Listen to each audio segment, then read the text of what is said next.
is Beer Dagulan, the first round. Craft beer homebrew competition sponsored by Three Line Ales and ng Manila Mashers Homebrew Club. In this competition, dalawang craft beers lang ang maglalaban. One is Vino Brew and the other one is Oros Beer. Now, the mechanics is very simple. Binigyan kami ng dalawang maliit na glass.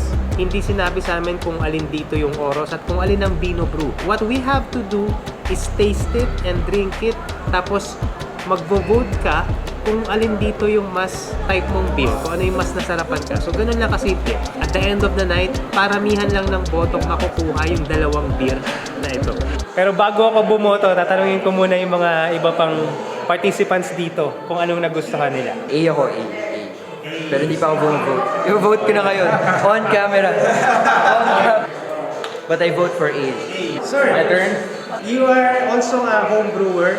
Yes, sir. Chongos. We're from Chongos Brewery, and we love beer. Okay.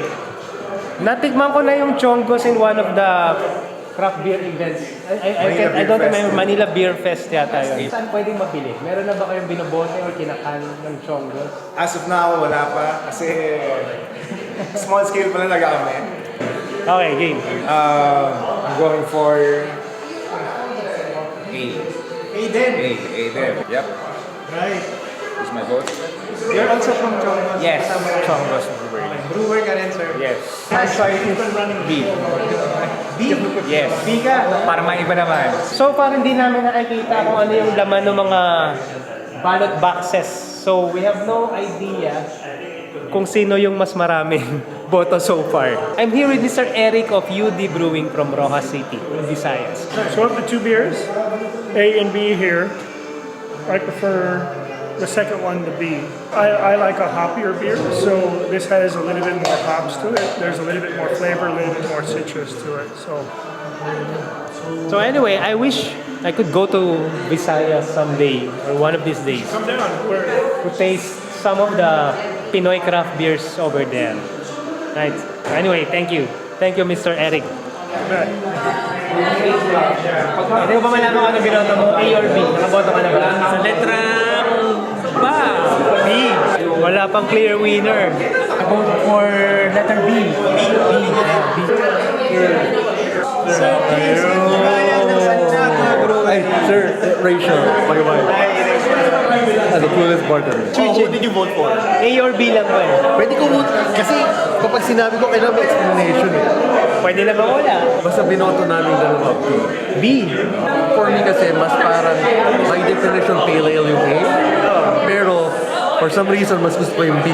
Even though may na-detect akong off flavor, pero for some reason, masarap siya. May binoto ka na ba? Ako, I voted for A. A din.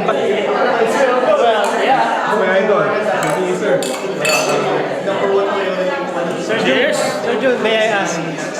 A or B? Bumoto ka na ba? Hindi pa ako bumoboto. Di ba? Yeah. So, mamaya pa ako bumoto.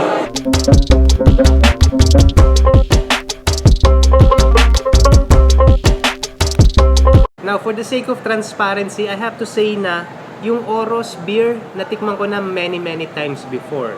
So, can I say if I'm medyo familiar na sa lasa ng Oros? I'm not sure. Hindi rin ako confident kung ma-recognize ko yung Oros dito sa dalawang ito. Yung Vino Brew, yun ang hindi ko pa natitikman.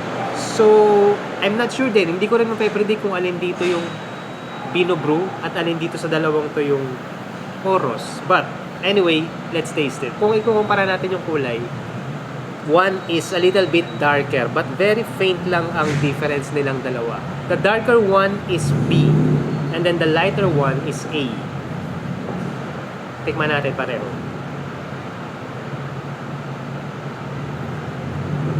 The one na labeled A, parang mas mabango siya.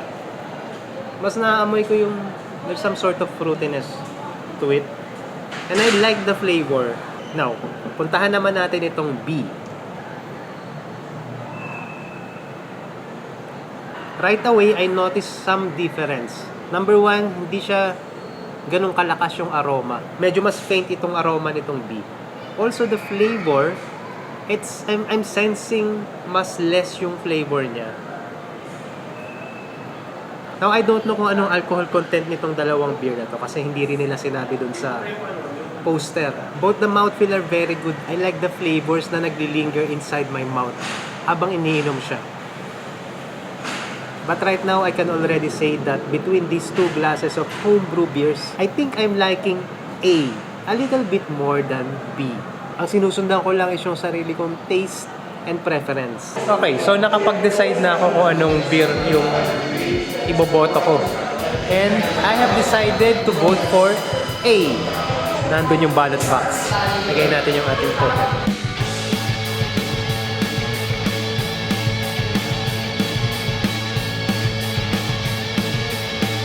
Kasama natin ngayon yung isa sa mga brewer ng dalawang naglalaban na beer. This is from Oros Brewery. Anak to ni Louie Lagman. Actually, hindi ko pa alam kung alin yung sa akin, pero binoto ko yung B. Ako rin, di ang binoto ko eh. I have here Sir Alvin of Bino Brews. Actually, first time ko nakatikim ng Bino Brew. But then the thing is, I don't know. I don't know which one of this it yung kanya. Is it A or B? I don't know that. Later. Mamaya i-reveal sa atin. But I voted for A. Hindi natin alam kung sino yun.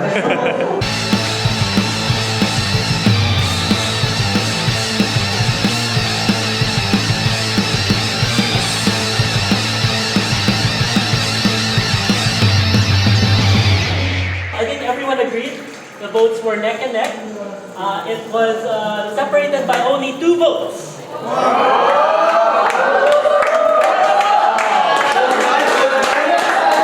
So, without further ado, Binagulan round 1 Pale Ale competition goes to Bino.